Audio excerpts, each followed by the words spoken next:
Um, I ran into an old friend of mine back in Delray Beach after I got out of the service in probably about 1968. And he started telling me about the Turks and Caicos and Provo and all that.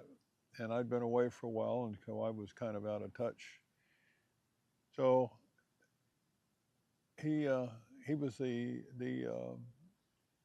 head of the lifeguards at the time. He was the chief lifeguard there, and he asked me if I needed a job, and I said sure because I was trying to catch up to who was in town, and figured that was a good place to do it, especially on the weekends.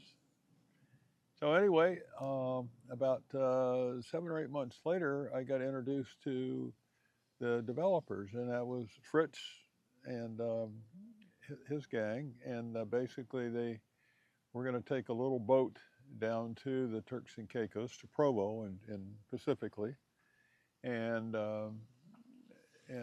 Luke Wilson was the guy's name that introduced me to him, and I don't know if you remember old Luke, way before your time, huh? Wow.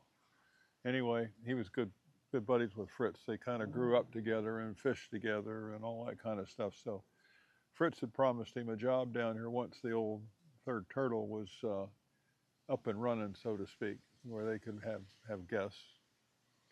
And I was had the opportunity to come along, and no promises about what I would what I'd get, but or what job I would have. But we came down on a little boat, little 27-foot boat called the Fertile Turtle, and we got here. It took us about 5 days to get here, and anyway, we left it out at what we used to call Babalua Beach because they were still digging the entrance to the canal, which took about another 3.5 to 4 weeks.